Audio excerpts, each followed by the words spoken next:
Buenas tardes, sean todos bienvenidos al cuarto webinar interactivo de Conversaciones Fluidas, el último por este año 2020, avances en la modelación bidimensional de procesos hidrológicos e hidráulicos integrados mediante computación de alto rendimiento y sistemas de información geográfica.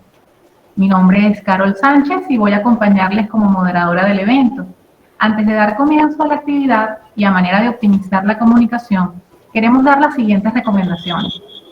Por favor, mantener los micrófonos desactivados, configurar la vista como en foco y por último, hacer las preguntas en el chat. En caso de dirigirlas a algún ponente en particular, indicar a quién. Dicho esto, damos inicio a la actividad. La Red de Jóvenes Profesionales de Venezuela, YPM Venezuela, de la Asociación Internacional de Ingeniería e Investigación Hidroambiental, IAR, y la Sociedad Venezolana de Ingeniería Hidráulica se complace en presentarles el espacio Conversaciones Fluidas, donde compartimos información técnica dirigida al público relacionado con el sector agua el primer martes de cada mes, junto a destacados profesionales. Para esta cuarta conversación fluida tenemos el honor de contar con la presencia de los expertos Reinaldo García y Jacinto Artigas. El ingeniero Reinaldo García, egresado como ingeniero civil de la Universidad Central de Venezuela en 1980, cuenta con un Master of Science en la École Polytechnique de Canadá y un doctorado en Ciencias de la Ingeniería con mención honorífica en la Universidad Central de Venezuela y Wessex Institute of Technology del Reino Unido. Desarrollador principal de los modelos Riverflow 2D e Hydrovit Flood, es presidente fundador de Hydronia. Cuenta con más de 38 años de experiencia en el desarrollo y aplicación de modelos para simulación hidrodinámica de ríos en 2D y 3D, calidad de agua y transporte de sedimentos. El doctor García ha trabajado en más de 200 proyectos de modelado de inundaciones en los Estados Unidos y otros 20 países de Europa, Asia, América Central y del Sur. Ha publicado numerosos artículos en journals técnicos y conferencias internacionales. En el año 2000 desarrolló junto al doctor José Luis López y otros colegas una metodología de mapeo de amenazas por inundaciones que actualmente se ha incorporado con el apoyo del Banco Interamericano de Desarrollo en el modelo Hydrovit Flood para uso de todos los proyectos en el alcance del BID. Actualmente es profesor adjunto de la Universidad Internacional de la Florida, Estados Unidos, y ha enseñado en el pasado en la Universidad de Miami, en el Instituto de Tecnología de Wessex, en el Reino Unido, y en la Universidad Central de Venezuela. El ingeniero Jacinto Artigas, egresado como ingeniero agrícola de la UNEYES en 1995, tiene una maestría en Ciencias de la Ingeniería Hidráulica con mención honorífica en la Universidad Central de Venezuela. Se ha especializado en el desarrollo e implementación de modelos hidrológicos e hidráulicos y el uso de herramientas de sistemas de información geográfica para el manejo y gestión de los recursos hídricos. Con más de 25 años de trayectoria profesional, el profesor Jacinto se inició en la empresa Consultores Técnicos Integrales, CTICA. Fue también tesista e investigador en el Instituto de Mecánica de Fluidos de la Universidad Central de Venezuela, donde desarrolló una metodología para modelar la producción de sedimentos en cuencas de montaña en el marco del estudio para prevenir y mitigar amenazas debido al impacto de flujos torrenciales. En la Fundación Laboratorio Nacional de Hidráulica de Venezuela se desempeñó como parte del Departamento de Hidráulica e Hidrología, como coordinador del mismo y posteriormente director técnico. Entre muchos estudios destaca el realizado en el diagnóstico del recurso hídrico de la faja petrolífera del Orinoco. Desde el año 2008 es profesor de la Maestría de Ingeniería de la Universidad Central de Venezuela, entre otras materias de flujo con superficie libre y mecánica de arrastre de sedimentos.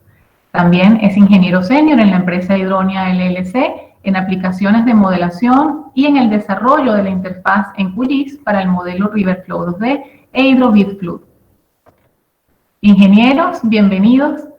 El espacio es todo suyo.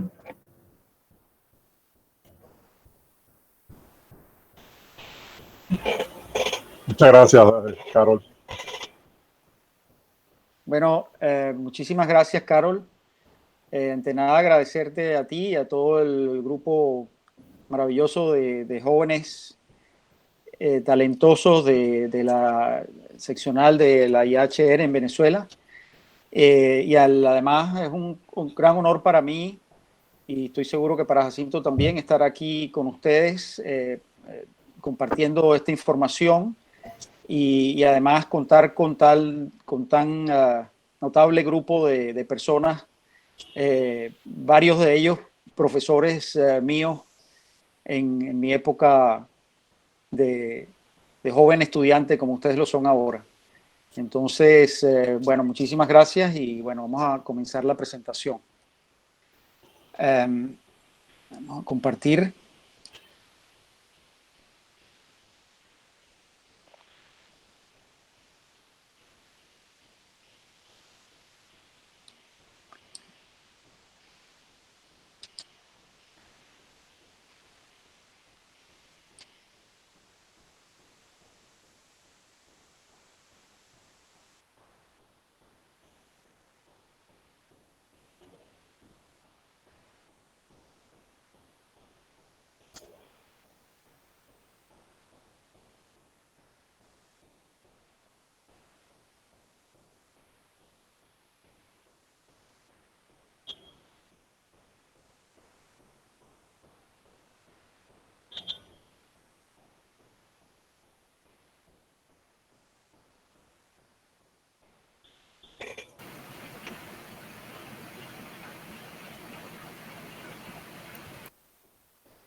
Si todavía no logramos ver la pantalla. Sí.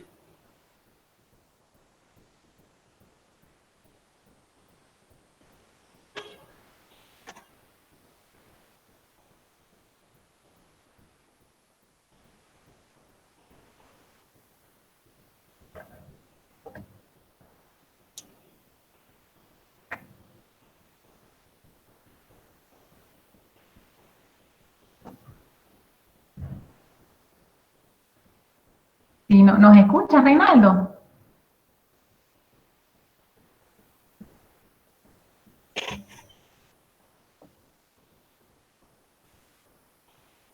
Parece que yo la máquina. Se te habrá caído el. Aló, aló, aló, aló. Ah, no. Lo Ahora sí logramos. bien. Aló, ¿me escuchan? Sí, Sí, sí, sí, ahora ahora sí. escuchamos y vemos tu pantalla. Muchas Bueno, y gracias. ven la, ok, no sé qué pasó acá, aquí ¿ven la pantalla ahora? Sí, Eh, Negro, ¿no? sí. negro. Ok, bien, entonces, a ver, ¿y ahora? Avíseme cuando Se, vean la, Se se ve la ve la parte. presentación. ok, Ajá. ok, Perfecto. bueno. Bueno, como les decía, la presentación del día de hoy se refiere a la experiencia que hemos tenido nosotros en desarrollar unas herramientas de modelación bidimensional para procesos hidrológicos e hidráulicos integrados que integran computación de alto rendimiento, pero también los sistemas de información geográfica, que son un aspecto clave, ¿no?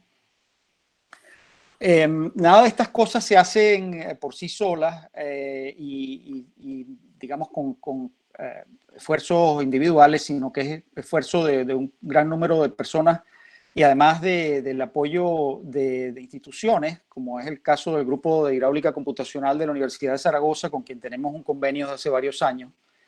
Diurna Europe, que es una empresa filial nuestra que tiene apoyo también de la Unión Europea para financiamiento compartido de doctorados industriales, y del Banco Interamericano de Desarrollo, a través del cual se financia las licencias y el desarrollo del Hydrobit Float, que es un modelo que forma parte de la capacidad del Banco Interamericano para apoyar a todos los países de la región con no solamente licencias gratuitas del Hydrobit Float, sino también apoyo para la capacitación y ejecución de proyectos mediante estas herramientas, ¿no?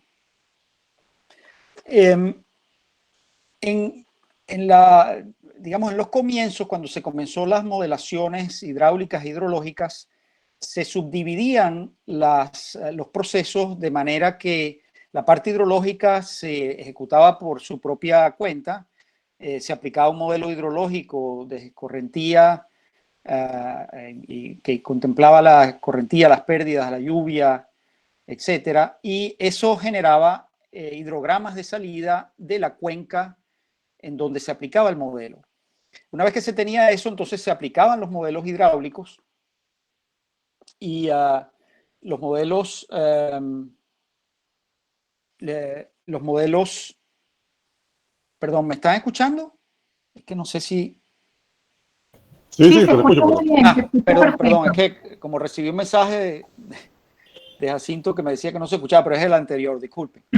Bueno, entonces los modelos hidráulicos entonces tomaban en cuenta esta salida de los modelos hidrológicos y hacían el tránsito hidráulico en los ríos o en la parte urbana aguas abajo. O sea, eran como dos enfoques separados, ¿no? Realmente realizar ese análisis así separadamente no es producto de que haya fenómenos diferentes o alguna, digamos, diferenciación en cuanto a los procesos hidrológicos e hidráulicos, sino que las herramientas que se desarrollaban no permitían un análisis integrado de estos procesos, ¿no?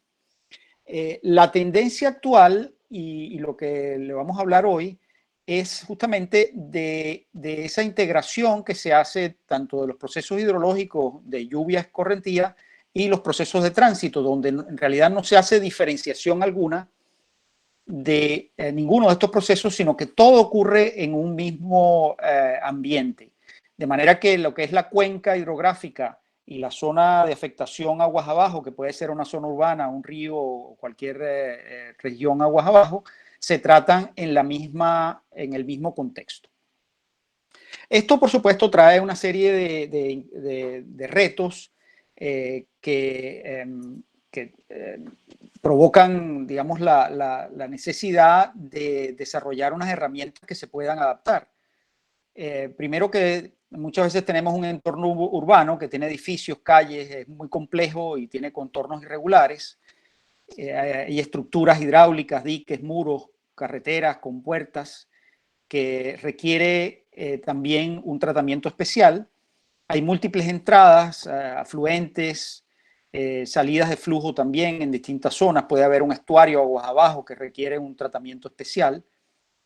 Y en muchas situaciones, cuando hay cuencas grandes o tramos de río largos, las áreas de modelación también son muy grandes y requieren alta resolución. Esto, por supuesto, conlleva tiempos de ejecución muy largos que no permitían hasta hace poco ser resueltos con los modelos existentes. El modelo que nosotros hemos desarrollado, que es un modelo hidrológico hidráulico bidimensional, se llama el Hydrobit Flood o River Flow 2D. Es un modelo de malla flexible de alto rendimiento que puede correr en múltiples procesadores y en ambientes GPU, que vamos a ver más adelante. Usa un método numérico de volúmenes finitos que contempla la existencia de lecho seco o mojado, o flujo supercrítico y supercrítico indistintamente. Tiene también una serie de componentes para tratar lluvia, infiltración, puentes, alcantarillas, brechas en presas, compuertas, vertederos. Y además consta de una serie de módulos de cálculo para transporte de sedimentos con erosión de posición, flujo de lodo y detritos, calidad del agua y derrames de hidrocarburos. Un modelo bidimensional integrado de esta manera. La principal característica del modelo es que usa una malla flexible, una malla de triángulos, en donde los triángulos pueden, a exigencia del usuario, ser de distinto tamaño y pueden refinarse en distintas zonas. Puede haber obstáculos internos en la malla, pero la unidad fundamental de cálculo es el triángulo, la celda triangular, en la cual el modelo calcula las profundidades de flujo y las velocidades que pueden tener cualquier dirección. Entonces, a partir de los resultados de cada uno de los triángulos, de las velocidades y profundidades, el modelo también calcula otras variables adicionales, como son el caso de transporte de sedimentos, el transporte en dos direcciones, la erosión de posición o las concentraciones de contaminantes en el caso del transporte de contaminantes. Las mallas flexibles tienen una aplicación muy amplia y son muy convenientes porque permiten adaptarse a contornos muy irregulares, como en esta estación esto es una serie de compuertas, una estructura de compuertas que se diseñó para el proyecto de compuertas de la ciudad de Nueva Orleans, en el estado de Luisiana, en los Estados Unidos, a raíz de la ocurrencia del huracán Katrina. Y aquí se diseñaron una serie de estructuras que requirieron un análisis muy detallado que se hizo con el modelo. Y como ustedes ven a la derecha, el enfoque de malla de cuadrados no permite resolver correctamente las irregularidades o los distintos tipos de geometría que pueden generarse.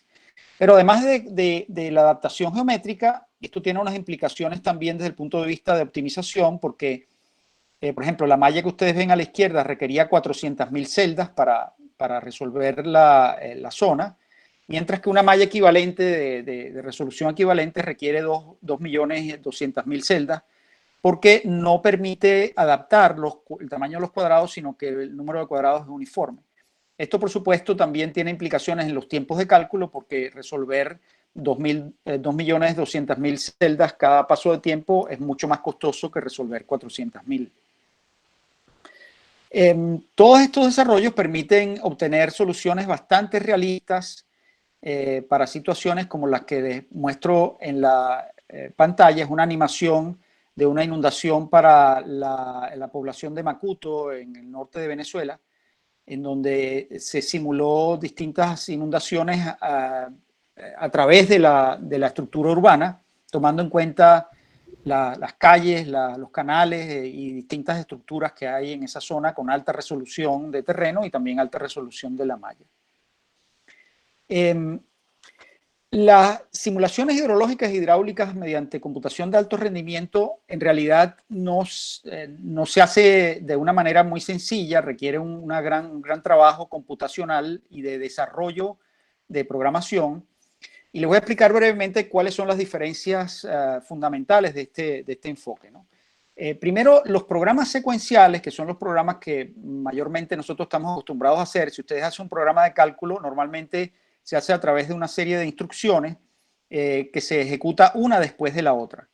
En el caso de un modelo de malla flexible, las celdas se dividen, cada celda se ejecuta por separado, pero se calculan las velocidades y profundidades y las otras variables celda a celda. Entonces, la celda 1, la 3, la 4, la 2, etcétera, se van ejecutando en la medida que va ocurriendo la simulación. El problema de este cálculo es que la única manera de acelerar estos procesos es con procesadores más rápidos. Pero ocurre que los procesadores no han mejorado su velocidad desde hace bastante tiempo por problemas de desarrollo ya físico, de que no se pueden meter más transistores dentro de un espacio limitado. Y a partir del año 2005 aproximadamente se ha llegado a un tope en donde la velocidad de los procesadores no aumenta más. Entonces, si bien en una época sí se podían adquirir computadores cada año que eran más veloces que los del año anterior, llegó un momento que esto ya no fue más posible, de manera que los cálculos secuenciales se vieron limitados, ya no se podían acelerar los modelos existentes. Entonces, ¿qué ocurre? Que la mayoría de los modelos que se desarrollaron en los años 70, 80, incluso 90, eran modelos secuenciales que no fueron pensados para el cálculo en paralelo. Fueron concebidos para un procesador y muchos de ellos usaban una programación desordenada, que muchas veces se llama programas espagueti, porque son muy enredados. Si uno ve el código, un código típico es un código que es altamente complejo de entender, pero es altamente complejo de paralelizar, porque la computación en paralelo no ocurre una instrucción después de otra, sino que ocurre cada celda ocurre en paralelo, como dice la palabra, ¿no? Entonces, en la malla, en lugar de ejecutar la celda 1, 2, 3 secuencialmente, en un mismo paso de tiempo se ejecutan muchas celdas, el cálculo de muchas celdas a la vez. Entonces, eso requiere otro esquema de programación que no es posible hacer en computadores secuenciales. La manera que se hace esto en los computadores en paralelo y en particular en los computadores que tienen tarjetas de graficación, lo que se llama Graphic Processing Units o GPUs, es que el CPU arranca la simulación. El GPU tiene su propia memoria, ¿verdad? Tiene todos los datos metidos en su propia memoria, pero una vez que se organiza el cálculo, esto pasa a la memoria del GPU, que es la tarjeta gráfica. A través de la memoria del GPU se comunican con los múltiples procesadores que tiene este computador. El GPU es realmente un computador paralelo y se hace el cálculo entonces en los múltiples procesadores que tiene este GPU.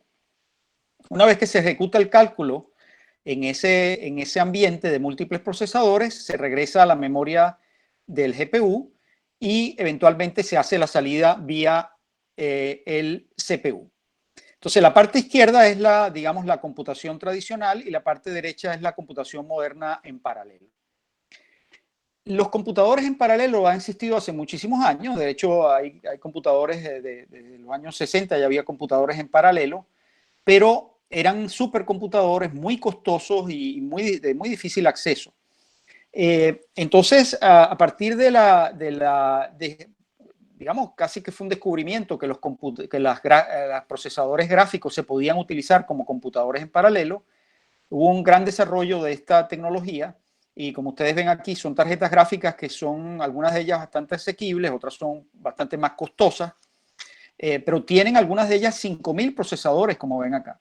Esto es el equivalente a un supercomputador de los años 80 y hoy en día es algo cotidiano y de muy fácil acceso porque uno no necesita comprar una máquina de este estilo, sino que uno puede usar las herramientas disponibles en la nube, como las herramientas de Google Cloud o Amazon Cloud, y uno puede configurar una máquina virtual ahí y por un costo bastante razonable, uno paga por uso, no paga por el equipo, por pocos centavos de dólar por hora de uso, uno puede tener acceso a una máquina de las más desarrolladas de este tipo. Ahora, desde el punto de vista de desempeño, esto tiene una gran importancia para los modelos hidrológicos hidráulicos, y este es un caso de prueba que les voy a presentar, donde se muestra cómo ha sido la evolución por parte nuestra del desarrollo que hemos tenido en la parte de programación en GPU.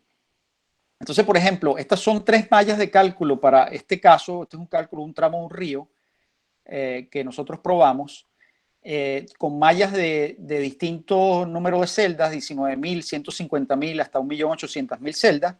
Pero fíjense ustedes, para el año 2013, nosotros requeríamos 8 días y 24 horas para hacer una corrida de una malla de 1.800.000 celdas.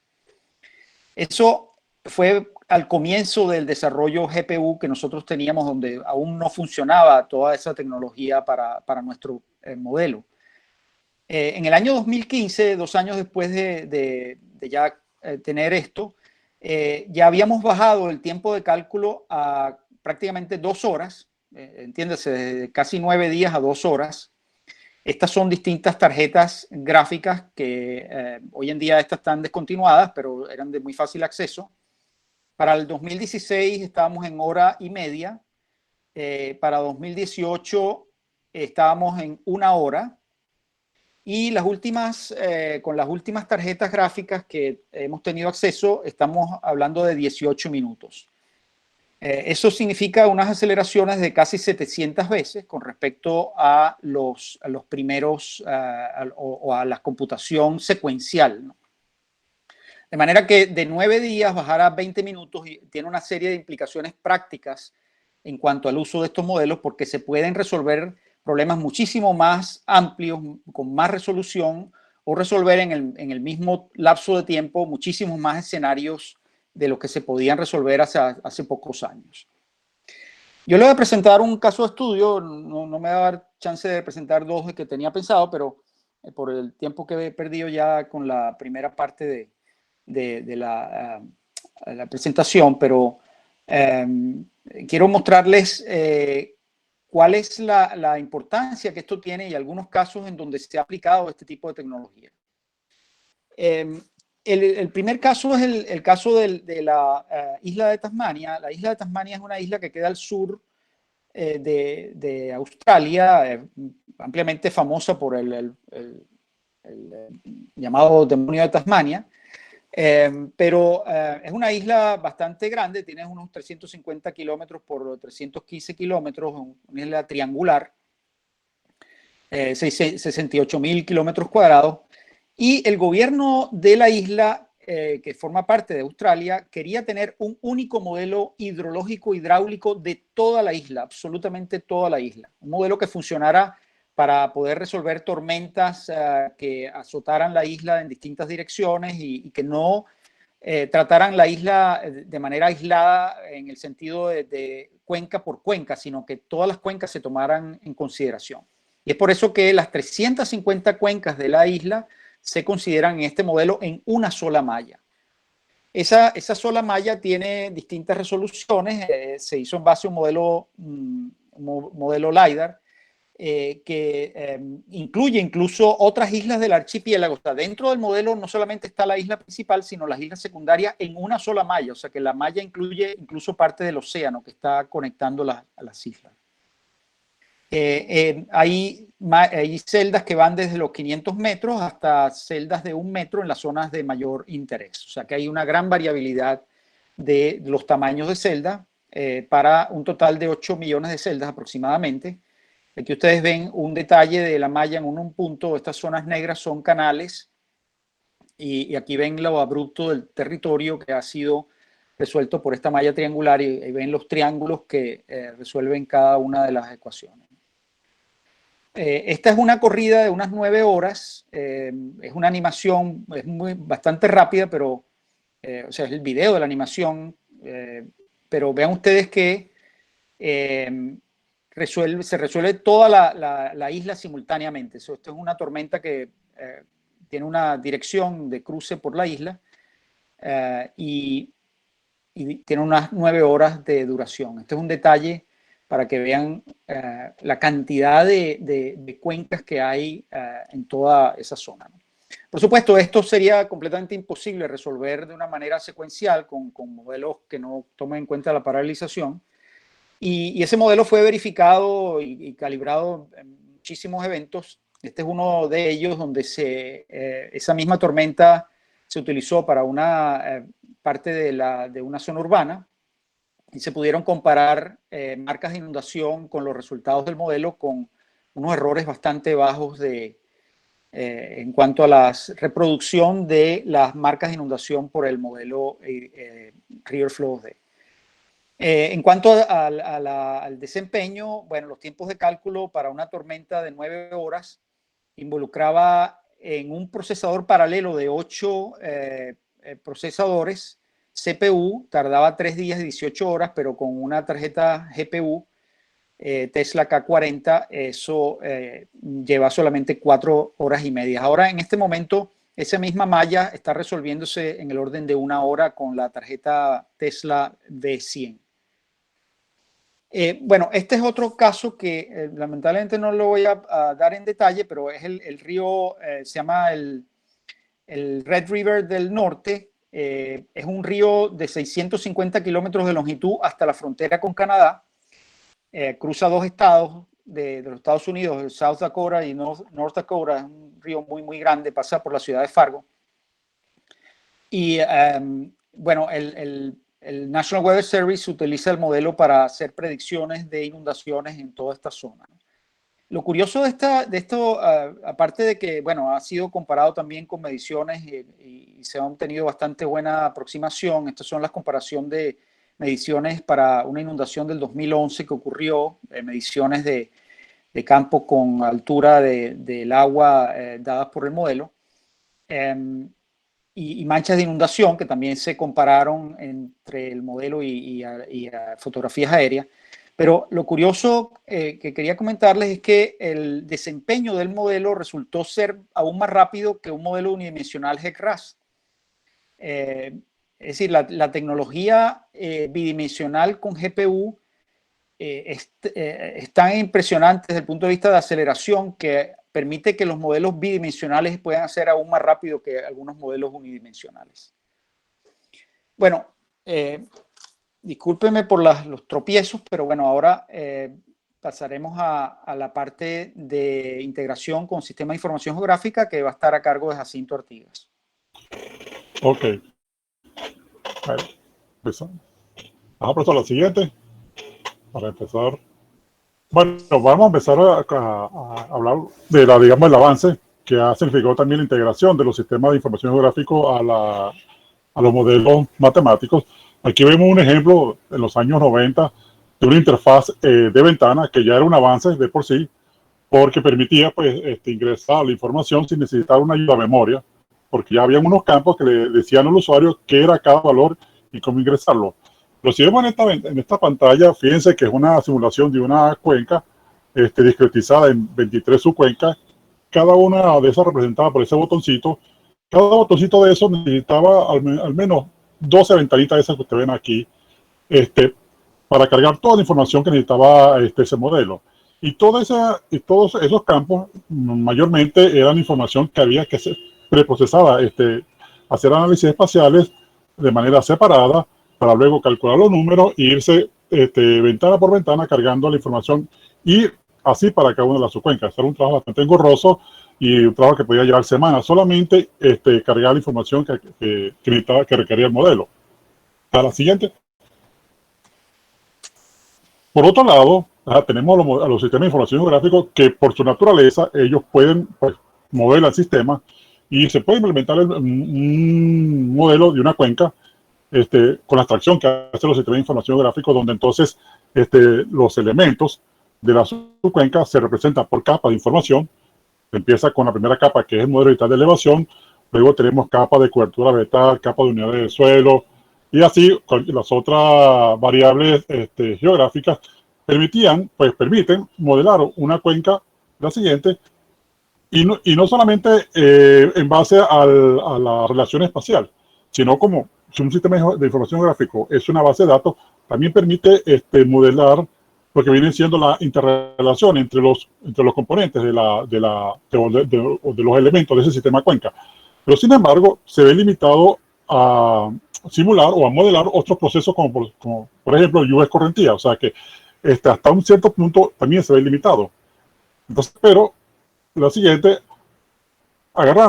tomando entonces las virtudes que me ofrece el sistema de información geográfico y la capacidad del modelo hidrológico, pues entonces se puede integrar un sistema tal que entonces pues, se puede modelar un sistema cuenca con todo su componente y con todos sus procesos. Este es el caso, por ejemplo, que vemos aquí, la interfaz gráfica de usuario para el modelo Aero-BFlow en QGIS, donde solamente es el despliegue de información, sino que facilita pues, todo ese trabajo que requiere de preprocesado para cargar la información, pues se automatiza y se pone a disposición del modelo toda esa herramienta del sistema de información gráfico que van a facilitar pues el preprocesamiento de esa información. La siguiente. Aquí vemos, por ejemplo, en el caso del modelo bidimensional como el Aero-BFlow o el RiverFlow, el sistema de información gráfico pues permite el procesamiento de esa información cruda que me genera, que es la base para implementar un modelo en estos sistemas, que es el modelo vital de elevación o el modelo vital de superficie. En el caso de estos modelos distribuidos, pues que trabajan con una malla, el sistema de información gráfico permite parametrizar espacialmente toda la información que requiere el mallador para hacer la distribución espacial de cómo va a ser el densificado de la malla, o sea, cómo va a ser la distribución espacial de los tamaños de la malla.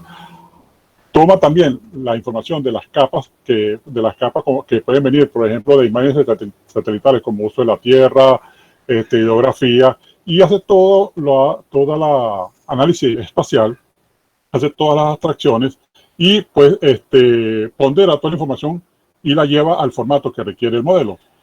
Luego que el modelo genera la información, o sea que el modelo corre y el modelo lo que produce son archivos TXT, modelo en formato ASCII, que pues su interpretación pues no a simple vista no resalta. El sistema de información gráfico es capaz de tomar toda esa información y volcarla en ventanas que son pues de fácil interpretación, como son los mapas, gráficos, secciones, animaciones y también la visualización 3D. Entonces todo esto se integra y le da una potencia a los modelos matemáticos. La siguiente. Entonces aquí vemos, por ejemplo, este es un caso de un modelo digital de superficie que se elaboró a partir de una data cruda de archivos CAD. Todo gracias a la capacidad que tienen los sistemas de información gráficos con unas potentes herramientas de interpolación espacial, pues permiten pues, generar estos modelos digitales de elevación de alta resolución que están acorde a la alta resolución que son capaces de procesar estos modelos matemáticos. Siguiente. Igualmente, la información que estos modelos generalmente son matrices de números, pues estas matrices de números que toman, las interpretan y generan unos mapas que son, como se dice, y con unos criterios ya preestablecidos, pues entonces permiten enriquecer la capacidad, o sea, de interpretación de toda la información que me pueden generar a mí los modelos matemáticos. Siguiente. Hoy en día también con los sistemas de información gráfica también están pues en la onda de aprovechar la capacidad de computación y la capacidad de renderizado de alta resolución. Entonces se está haciendo más potente la visualización 3D, pues, que viene ahora a enriquecer pues, la capacidad de interpretación de los resultados de los modelos matemáticos. Adelante, siguiente. Siguiente. Y, un poquito para atrás, profesor. Y otra ventaja, pues, otra bondad que ofrecen los sistemas de información gráfico a la modelación, a los modelos matemáticos, es pues la capacidad de integrar información de sensores remotos como son entonces tomar la información de imágenes satélites, imágenes multiespectrales tipo Spot o Landsat, imágenes de radar, levantamiento lidar, o sea, todo eso lo toma el sistema de información gráfico y lo lleva al formato requerido por el modelo matemático. No solamente se limita a la información del escritorio, sino que ahora, mediante el uso de los servidores web de mapas, pues permiten que los modelos tengan acceso a información en tiempo real, por ejemplo, como viene siendo el caso de modelos, pronósticos de modelos, que entonces hacen factible que estos modelos puedan ser usados para establecer sistemas de alerta temprano. Acceder a modelos digitales de elevación que están en la internet, a una base de datos, o sea, que no necesariamente lo tengo yo que tener en la máquina. Y también, pues ahora estos sistemas de información geográficos le dan una gran capacidad de personalización, pues porque le dan al usuario la capacidad de usar lenguajes de alto nivel, como Python, para que entonces estos sistemas de información geográficos puedan ser personalizados. Y eso entonces lo que ha permitido que desarrolladores puedan implementar o puedan acoplar los sistemas de información geográficos a su modelo, o sea, personalizar las interfaces gráficas de usuario para que potencien pues, la capacidad de estos modelos. Y bueno, con esto creo que de una manera resumida pues, se presenta ese gran apoyo que ha sido pues, la integración de los sistemas de información gráfico a los modelos distribuidos de alta resolución. Bueno, muchas gracias. No sé, Carol. Muchísimas gracias a ustedes. Bueno, muchas gracias de verdad por la presentación. Ha sido muy interesante y además hacerlo así de forma conjunta. Iniciamos entonces con el ciclo de preguntas.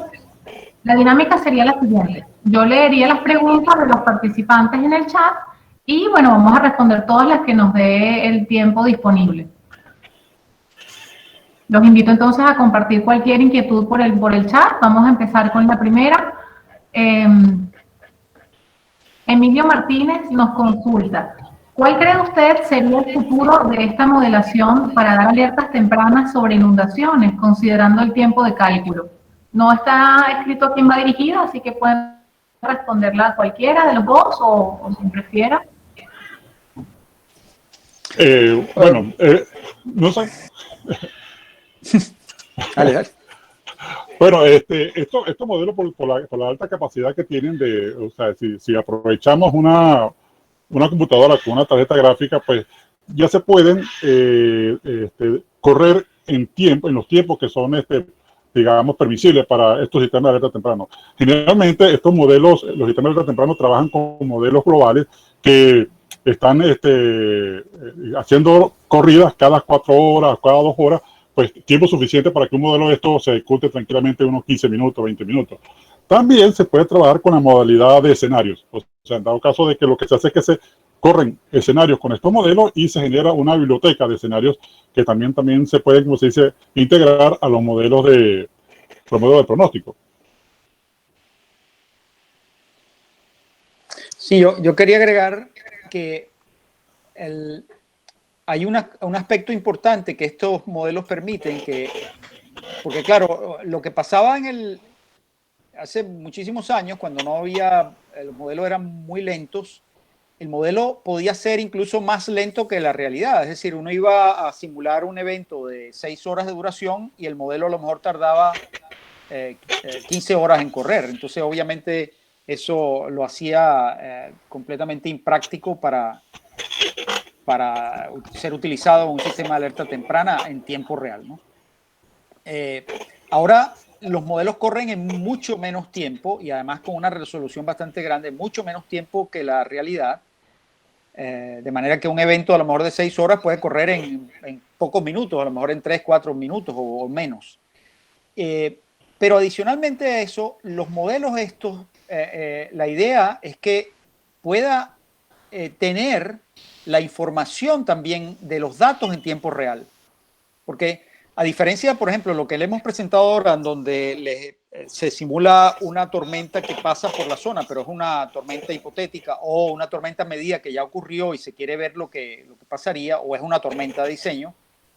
En caso de tiempo real, se requiere ir alimentando el modelo también en tiempo real. Es decir, que si ustedes van recibiendo algunas estaciones de medición de lluvia, esa información debería irse suministrando al modelo en la medida que el modelo va corriendo.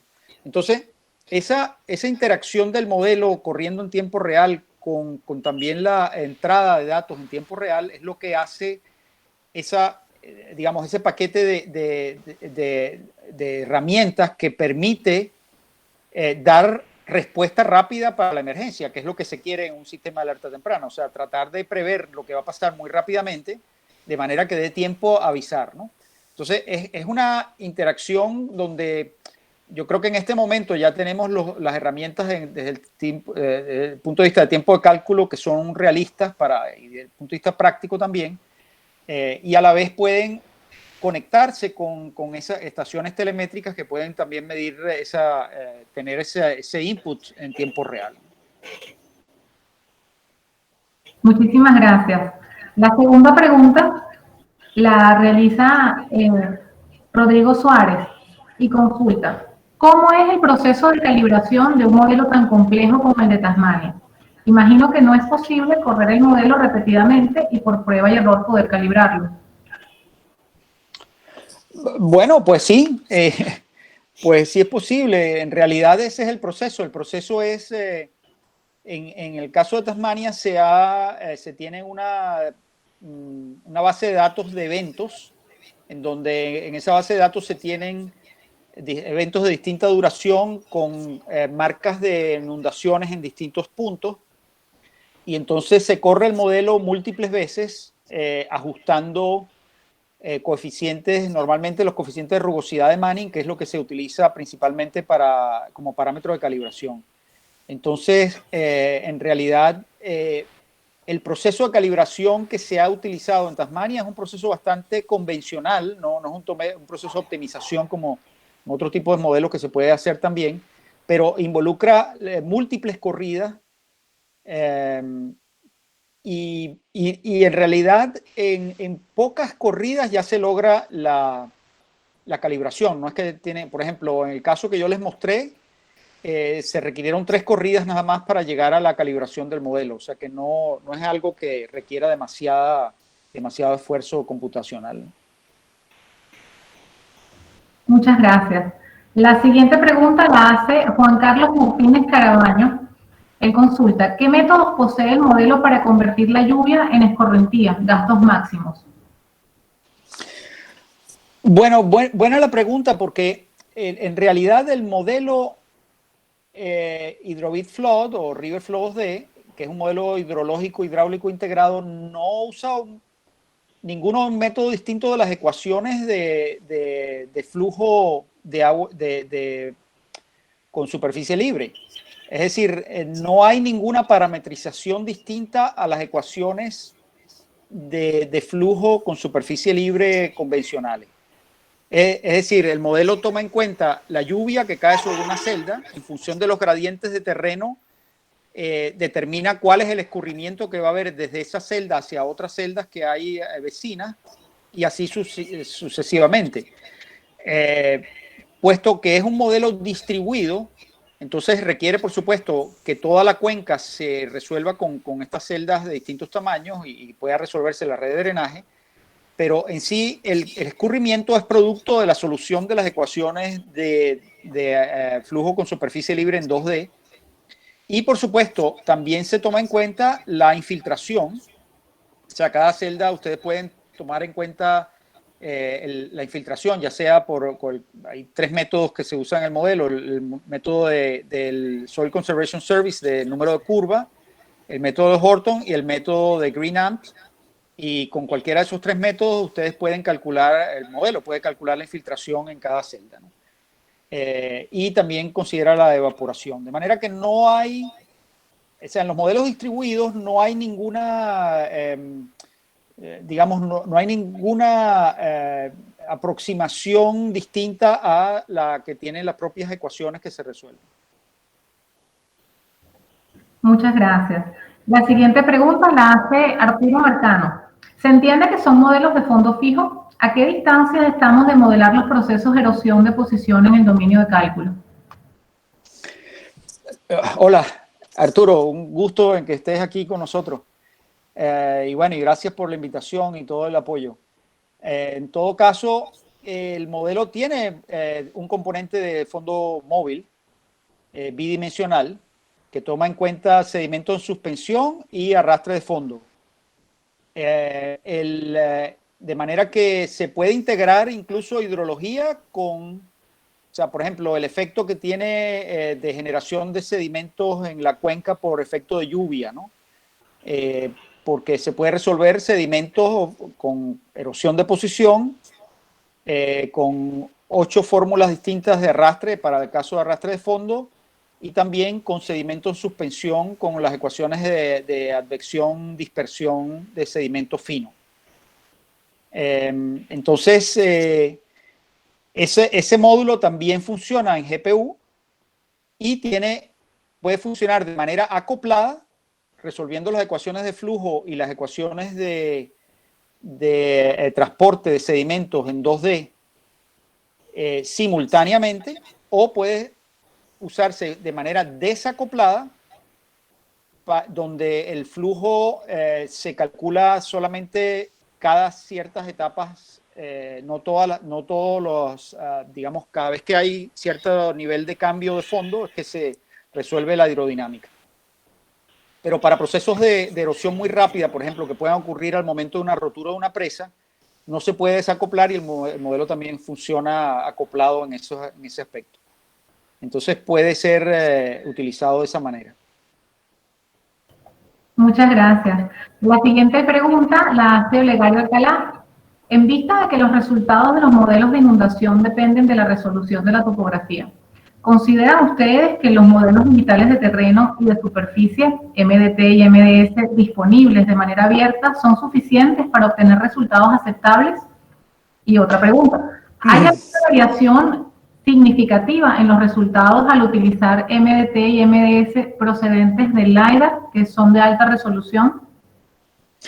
Bueno, un gran saludo, Olegario. Mucho tiempo sin vernos. Saludos, un gusto verlo a todos por acá. Y gracias por acompañarnos en esto. No, bueno, bien interesante la pregunta, porque realmente los modelos digitales de terreno como Jacinto lo mencionaba, es la parte fundamental donde se apoyan todos estos modelos de alta resolución. Uno tiene que tener, o sea, uno no puede, el modelo no va a resolver nada desde el punto de vista de topográfico o batimétrico que no esté contemplado ya dentro del terreno, en la resolución del terreno. Es decir, si nosotros tenemos un terreno de resolución 30 metros, no tiene ningún sentido usar una celda de 50 centímetros porque no estamos ganando absolutamente nada ya. Una celda de cálculo en el modelo, ¿no? Pero si uno tiene un modelo LiDAR que tiene una resolución de 1 metro, obviamente uno puede irse a una resolución del modelo mucho más detallada. Y claro, eso hoy cada en día cada vez se hace más común y más económico también. En una época era muy costoso, pero efectivamente las bases de datos libres que hay normalmente no tienen una resolución muy alta, aunque han venido mejorando, ¿no? Porque se han hecho más accesibles. Por ejemplo, nosotros estamos utilizando actualmente una base de datos que no es libre, pero es bastante económica, con información de satélite, con puntos de control en tierra para un estudio piloto en la ciudad de Santa Fe, en Argentina, que está financiado por el Banco Interamericano de Desarrollo, y se está aplicando el modelo HidroBitFlood allá con la integración del modelo con la red de colectores de la ciudad, y se está usando un modelo digital de terreno para el análisis conceptual de obras, un modelo digital de terreno generado por información de satélite con puntos de control en tierra, que tiene un costo, para que ustedes tengan una idea, de unos, ambos modelos, modelo digital de terreno y modelo digital de superficie, con resolución de medio metro y con una precisión vertical de unos 30 centímetros, tiene un costo aproximado de unos $12,000 en gran parte de la ciudad. No me recuerdo exactamente el área, pero es un área importante de la ciudad. Eso es una información que se genera en base a satélites japoneses y nosotros la adquirimos y la utilizamos dentro de ese proyecto, ¿no? Por supuesto, la información del LiDAR es mucho más detallada, mucho más, no más detallada, yo diría más precisa, porque nos da mejor resolución en la vertical y mejor exactitud en la vertical, pero a veces es más costosa también porque requiere un vuelo, aunque hoy en día ha bajado mucho con la utilización de drones, se ha abaratado muchísimo el costo de eso, ¿no? Ahora, depende en cuanto a la precisión que me preguntabas, depende mucho del caso de estudio. O sea, por ejemplo, a veces no es necesario, y yo diría que muchas veces no es necesario irse a una resolución de una malla de 1 metro de tamaño, aunque uno pudiera hacerlo, pero en realidad muchas veces ni siquiera se justifica tener una resolución tan detallada, a menos que uno vaya a hacer un estudio muy específico en un área, ¿no? Típicamente en zonas urbanas es donde esto requiere mayor precisión por la trama urbana y las edificaciones que a veces requieren resolver más detalle, pero muchas veces con una resolución de 2,5 metros, 3 metros, 4 metros es más que suficiente incluso para zonas urbanas, ¿no? Entonces, la parte del LiDAR sí es importante a nivel de diseño, de ingeniería, ya cuando estamos haciendo no el análisis conceptual o la propuesta conceptual de diseño, sino obras ya a nivel de ingeniería de detalle. Entonces ya ahí sí hay que irse a un nivel de exactitud mayor que lo que te da una información de satélite o estas bases libres que hay en Internet. Muchísimas gracias. La última pregunta la hace Henry Sarmiento y él consulta, ¿el modelo permite cambio de escenarios de uso de suelo?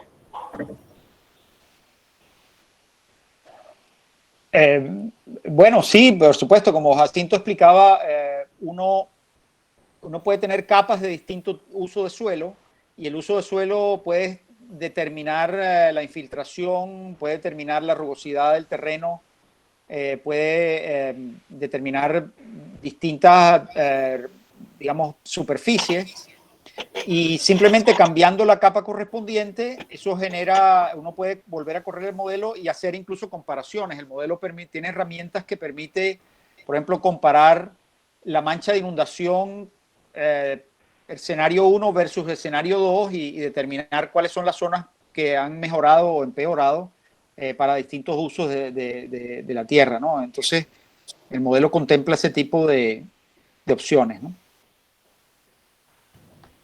Vale, como nos quedan unos minutitos, yo voy a atreverme a hacer una consulta también. Les pregunto, ¿ustedes creen que en un futuro cercano este tipo de modelos llegue a enseñarse también en universidades bueno, de repente yo estudié del 2005 al 2010 y era como común enseñarnos a usar GEC-RAS, a usar GEC-HMS dentro de las mismas materias de la universidad? Este tipo de modelos bidimensionales están como un poco lejos de eso todavía, pero bueno, no sé ¿cómo ven ustedes el panorama en cuanto a eso? Bueno, yo en particular, yo lo veo cercano. De hecho, allá hay universidades que lo enseñan como parte del currículum, ¿no? Yo aprovecho para decir que, por ejemplo, me parece que lo que está haciendo el Banco Interamericano a nivel de capacitación a nivel de Latinoamérica y del área del Caribe, con el uso del sistema Hidrovit. El Hidrovit es un modelo hidrológico para análisis de recursos hidráulicos, y el Hidrovit Float, que es el modelo que le hemos presentado, que es para análisis detallado de inundaciones o de transporte de sedimentos. El Banco Interamericano tiene un programa de capacitación que ya ha venido funcionando hace varios años, y nosotros hicimos una serie de cursos en México, en Argentina, a nivel con participación de universidades y participación de agencias gubernamentales, pero yo veo muy cercano el momento en que este tipo de esfuerzos en donde se incorporan estas tecnologías ya a la parte de los currículum universitarios, probablemente en los últimos años de la carrera o los primeros años del posgrado, creo que ya va a ser algo muy común y este tipo de iniciativas que se tiene a nivel de las agencias multilaterales que han visto la necesidad y la oportunidad de apoyar este tipo de herramientas, va a tener un impacto muy grande porque ya no va a ser simplemente una actividad individual de un país o de otro, sino que va a ser algo ya masivo en cuanto al apoyo y la importancia que esto tiene para el desarrollo de la infraestructura de todos los países de la región, ¿no? Entonces yo lo veo, la verdad que lo veo cercano. Muchísimas gracias. Bueno, estimados ingenieros, una vez más, gracias por su valiosa contribución a este cuarto evento de Conversaciones Fluidas. Un verdadero gusto conectar con tanta gente querida. Tanto yo como cada uno de los miembros de la Red de Jóvenes Profesionales de Venezuela, del IAR y de la Sociedad Venezolana de Ingeniería Hidráulica, estamos muy complacidos con esta experiencia y extendemos nuestro agradecimiento a todas las personas de diferentes partes del mundo que han participado. Esperamos que este webinar haya sido de su agrado y les invitamos a que se sigan uniendo a nuestras conversaciones fluidas el primer martes de cada mes. En el 2021 iniciaremos conversaciones fluidas el primer martes del mes de febrero. Para más información pueden seguir nuestras redes sociales que se compartirán en el chat y este y todas nuestras conversaciones fluidas quedan luego de unos días grabadas en nuestro canal de YouTube YPM Venezuela IAR. Así que síganos, no duden en dejarnos su feedback o sugerir qué otros temas les gustaría escuchar en conversaciones fluidas. Muchas gracias de verdad, ingenieros, por su contribución y por su tiempo, por su presentación excelente. Para finalizar, les pido a todos que por favor habiliten sus cámaras para tomar una foto grupal de todos los presentes. Es la nueva modalidad de eventos virtuales. Está bien. Bueno, muchas gracias por la invitación a los jóvenes, a Carol y a todo el grupo de YPN Venezuela. Un verdadero gusto. A ver, voy a hacer el print de pantalla.